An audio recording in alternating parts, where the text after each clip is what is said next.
the Magyars. There's the big story going on, and the Magyars are part of it. It's about Hungary in South Central Europe. And the book is saying that not so much was known about the region before there was a Roman Empire, but when there was a Roman Empire, the book knows that there was Dacia and Pannonia, 2 provinces. And the book is saying that there lived the Slavs, and the book is from 2004, also the Celts. And then that these 2 regions were one of the first provinces who were conquered by invading forces when the Roman Empire receded. The invading forces were the Avars, the Huns, and the Goths. And then there was Charlemagne, the Frankish king, and he defeated the Avars. And then sometime later, that was in 792, sometime later in 886, another Frankish king, Arnulf, had then something to say to the Magyars. The book is saying the Magyars lived on the steppes of Russia near the river Don, from 3000 to 1000 before Christus. And they were grateful for the invitation because they were, in 896, by the Pechengs, driven to the edge of the place where they lived, and they seemed to be grateful that they could now go over the border with the invitation of the Frankish king Arnulf to fight the Moravians in Hungary.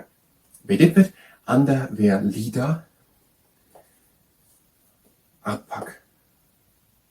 And they defeated them then, and they then settled there. And then the leader Arpak had a grandson, Geza, and Geza then started to build a Hungarian nation. He also converted to Christianity. And his son was then Stephen, or Saint Stephen, and he was crowned by the Pope on Christmas Day 1000 to be the Hungarian king. And his crown is the symbol of the nation of Hungary. And that is according to Miles Kelly's World History book on the page 278 and 279. The positions and views expressed are the ones of the source and don't necessarily align with the owner of the ones of the entities spoken of. Hi Noeka, I'm trying to learn history today, the Magyars, and after we've done that, we're going to do extensor carpi on house strength training, and if you participate in the extensor carpi on house strength training, then it's really honest. The Magyars, the plains by the river Danube, an area now in Hungary, were settled early in the history of humankind, although little is known of the region before it formed the Roman provinces Dacia and Pannonia. At this time it was home to Celts and Slavs, to basic. Okay, the book is here saying maybe some things are oversimplified, but let's take what we have. So we have here what we have. There's Hungary, so southeastern Europe, in Hungary, where the river Danube goes through, then into the Black Sea. And they say that there's not all too much known about the time before the Roman provinces Dacia and Pannonia were there. And they are saying there that the Celts and the Slavs were living there. Roman Dacia and Pannonia fell early to the barbarian invaders, Goths, Huns, and Avars. Okay, they're saying while it was part of the Roman Empire, quite early into the shrinking of the Roman Empire, it was conquered by the Goths, the Huns, and the Avars. In 796, the Avars were crushed by Charlemagne. We had it in the previous part by Charlemagne. They also said he had victories over the Moors in Spain, over the Avars and Saxons, and more in the Central Europe. Many of the Avars seem to have been further in the south and eastern. Where was it? Where? Saxons and Avars in Central Europe is here said. Okay, the Avars crushed by Charlemagne. In 892, another Frankish king called Arnulf asked a people called the Magyars to help him against the Moravians, who now lived on the Danube plain. Okay, I think it is said here the Moravians lived in the Danube plain. Okay, there was a Frankish king in the 9th century, his name Arnulf, and he asked the Magyars, who were somehow somewhere, to help him against the Moravians, who seemed to live there in the today's Hungary and the Danube plain. And the Magyars were a people who lived from 3000 to 800 before Christ on the steppes near Russia's river Don. Okay, somewhere is the River Don in Russia, and where lived the Magyars 5,000 years ago to 4,000 years ago. And they seem to be now further westwards in Hungary, and the Frankish king asked them for help against the Moravians.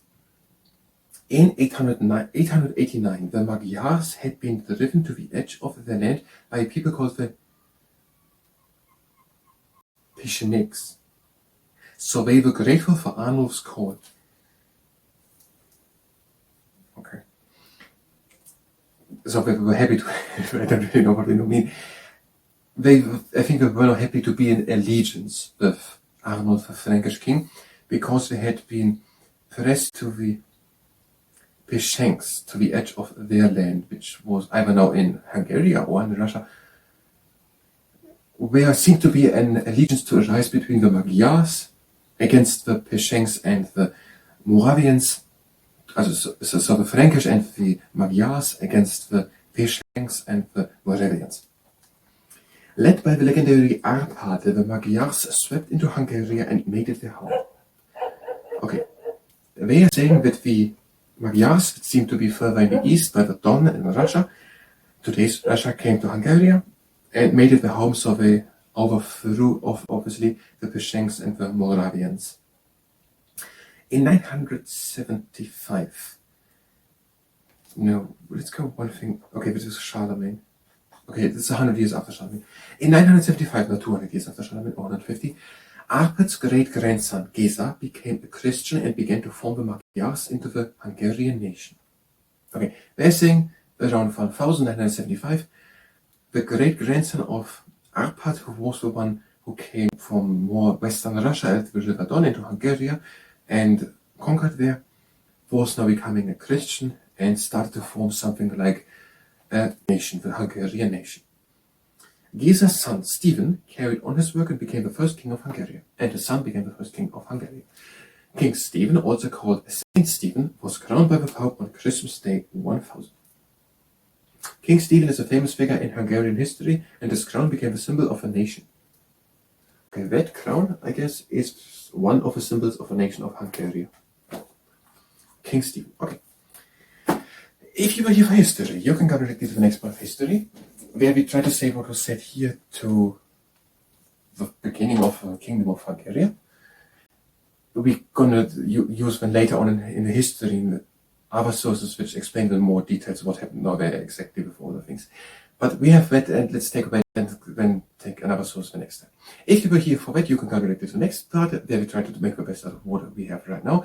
If you stay here and participate in the extended cover and our strength training, then it's already on the screen. Have a good and safe stand. Arms up, hands from the fists, and bring them down and up.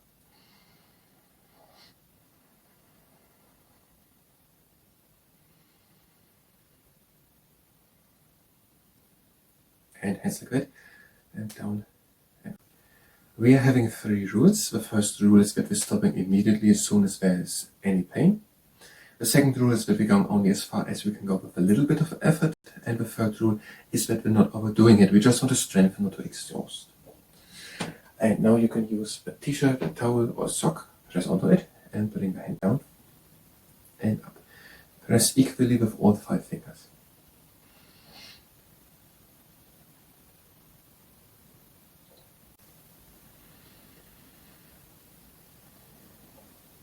And with the other hand, press down and up.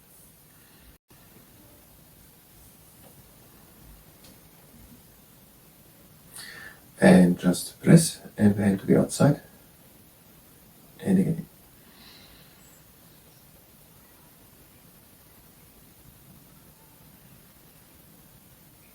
With the other hand, press in.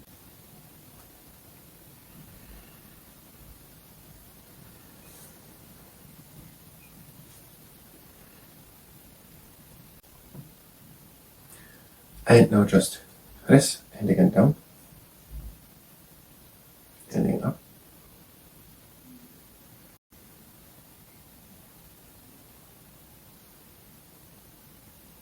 And with the other hand, press down and up.